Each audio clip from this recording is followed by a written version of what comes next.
Hello, wonderful people. You all are welcome back once again. Greeting from here to you all. Thank you so much for always coming across this channel. If it's the first time you are watching us, you are greatly welcome. This is Constant Word. It is here that will bring updates to you and also react to it.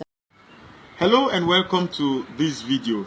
Today I want to talk about something that has bothered me so much, and that is about the Igbos. Where do I begin?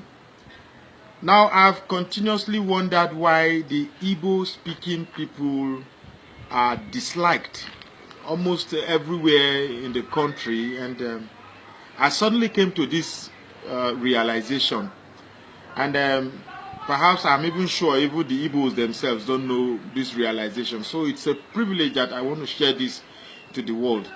First and foremost, I like to say I was also, would I say, a victim of those who hated the Igbos.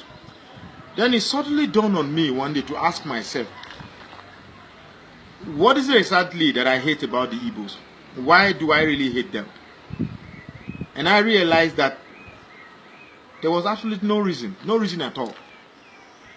But then I also realized I was infected by an environment that forced me to dislike them. And what is this environment?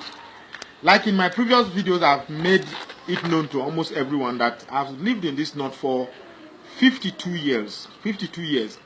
And believe me when I tell you that I know a lot of what a lot of the things that I'm talking about. I'm not just saying these things as a mere circumspect. They are convictions. Growing up in the north, every youth, every child growing up in the north is forced consciously or unconsciously to dislike the Igbos. For instance, when I was growing up, there's this song we used to sing. Yamiri Yamu Tuyakari. That means we've killed all the Igbos and we've finished them. I sang that song when I was young. You could imagine the mentality of a child growing up, singing the song that a certain race have been killed and have been depleted. Yamiri Yamu Tuyakari. That means we've killed all the Igbos and we've finished them. Those were the songs I sang when I was growing up.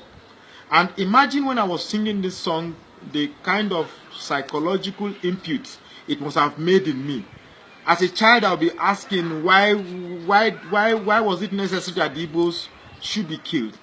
There are other psychological inputs as a child growing up in the north, as for instance, Yamiri Bamutun. It means an Igbo man is not a human being. So these are psychological inputs that is in the north, that when you grow up in the north, you are forced to hate, or I don't want to use the word hate, it's too harsh for my liking. You are forced to dislike the Igbos. But why would anybody want to hate the Igbo man? These are very, very adventurous people who come to your place and try as much as possible to start from the scratch and become something. I think rather than dislike them, I see a good reason why they should be more of an example than a subject of hate.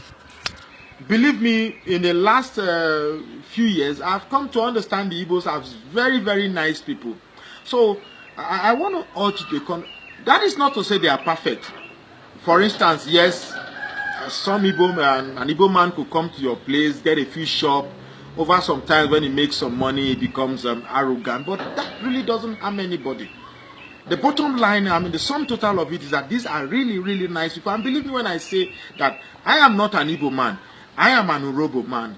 And believe me, I grew up in the north, and I suddenly just realized that I was also a victim of the manipulations and the lies that circulate here in the north, just to hate an innocent people who love going about their daily chores of business. The fact that certain people chose to direct hatred towards these people, I feel very hurt. I feel very, very hurt. And I'd like to also end this video by addressing the mutual. Is it really mutual? I want to believe that the hatred is more from, that's the the mutual dislike between the Igbos and the Yorubas.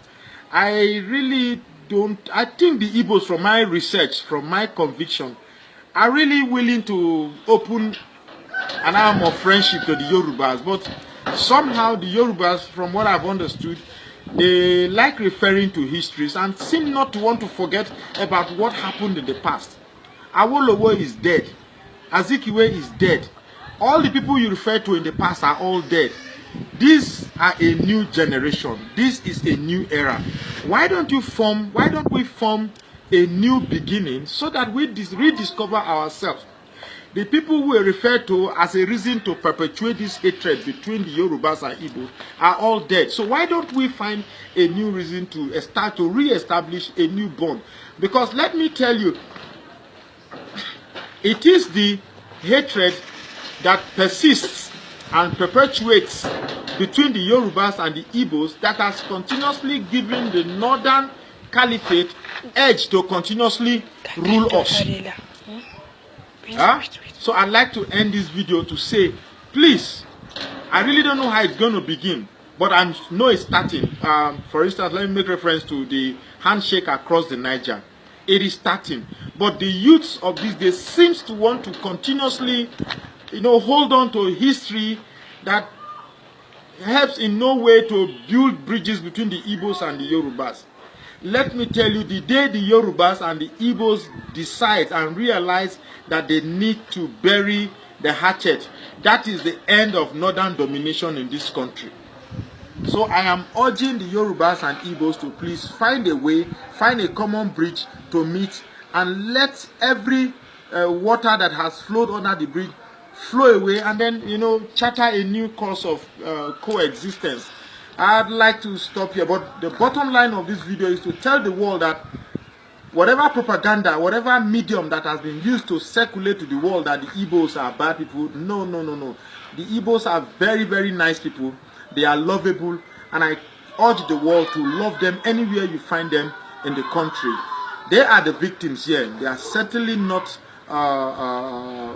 the predator here. Now let me also end this video that I've not been paid to say this thing that I'm saying. I'm saying this from a true conviction.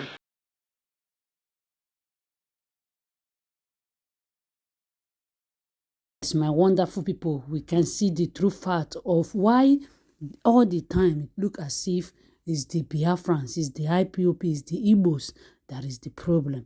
Because this has been what have existed in Israel. This has been a problem that was far, cooked and kept for the Igbos. And sometimes it looks as if it's the Igbos that are turning the nation upside down, whereas they are the ones that are only fighting for their right. They are the ones that are only trying to stand their ground in order not to be mashed on the floor or to be taken as second citizen. That is the suffering of the Igbo man today. And that is why you can see. And despite all this stress, all this struggle, you can still see them go anywhere and they will start their ground. You can still see them go anywhere and they will, become successful.